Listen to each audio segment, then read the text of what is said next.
So guys நீங்கள் பார்த்துட்டு இருக்கிறது tech education Tamil.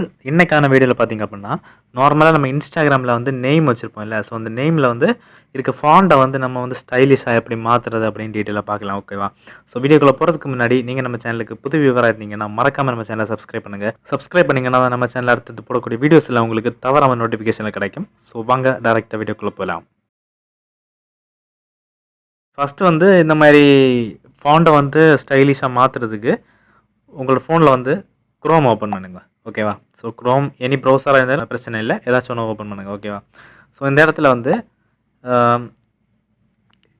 Instagram stylish font அப்படின்னு டைப் பண்ணுங்கள். ஓகேவா? இன்ஸ்டாகிராம் ஸ்டைலிஷ் ஃபாண்ட் அப்படின்னு டைப் பண்ணிங்க அப்படின்னா இந்த மாதிரி ஒரு சில வெப்சைட் வரும். ஓகேவா? ஸோ இதில் வந்து நீங்கள் எந்த வெப்சைட் வேணாலும் யூஸ் பண்ணிக்கலாம். ஸோ நான் வந்து பார்த்தீங்கன்னா டாப்பில் வர வெப்சைட்டை நான் கிளிக் பண்ணிக்கிறேன். ஸோ இந்த மாதிரி பேஜ் வந்துடுச்சா? இந்த பேஜில் நீங்கள் டாப்பில் பார்த்தீங்கன்னா ஒரு காலம் இருக்குது. அந்த காலத்தில் உங்களோட நேமை வந்து என்டர் பண்ணிக்கோங்க. நான் வந்து என்னோடய நேமை வந்து என்டர் பண்ணுறேன். ஓகேவா?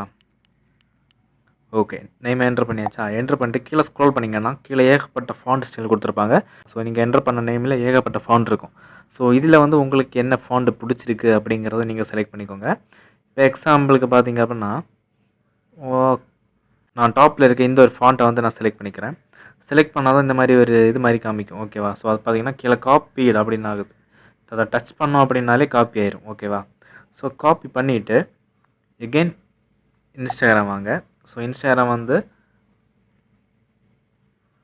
ஸோ எடிட் ப்ரொஃபைலை கிளிக் பண்ணி நம்ம நேமை பார்த்தீங்க அப்படின்னா அப்படியே அந்த இடத்துல வந்து பேஸ்ட் பண்ணிக்கலாம். ஸோ பேஸ்ட் பண்ணோம் அப்படின்னா நம்ம ஈஸியாகவே நேமை வந்து இந்த மாதிரி ஸ்டைலிஷாக மாற்றிக்கலாம். ஸோ ஒரு விஷயம் ஞாபகம் வச்சுக்கோங்க, உங்களால் 2 வாட்டி தான் நேமை சேஞ்ச் பண்ண முடியும். ஸோ அப்படி 2 வாட்டி நீங்கள் சேஞ்ச் பண்ணிட்டீங்கன்னா அடுத்து உங்களால் சேஞ்ச் பண்ண முடியாது. ஏன்னா அடுத்து 14 நாட்கள் கழித்து தான் உங்களால் வந்து சேஞ்ச் பண்ண முடியும். ஸோ அது கீழே பார்த்தீங்கன்னா கொடுத்துருக்காங்க. ஸோ 14 நாளைக்கு ஒரு வாட்டி தான் உங்களால் வந்து எடிட் பண்ணிக்க முடியும். ஸோ அதுவும் 2 வாட்டி தான் எடிட் பண்ணிக்க முடியும். சரியா? ஸோ இந்த மாதிரி தான் பண்ணணும். ஸோ இந்த வீடியோ உங்களுக்கு யூஸ்ஃபுல்லாக இருந்துச்சு அப்படின்னா மறக்காம ஒரு லைக் பண்ணிக்கோங்க. லைக் பண்ணிட்டு உங்கள் ஃப்ரெண்டுக்கு மறக்காம இந்த வீடியோ ஷேர் பண்ணுங்கள். ஸோ இதே மாதிரி ஆசமான வீடியோ சந்திக்கிறேன். அது வரைக்கும் பாய்.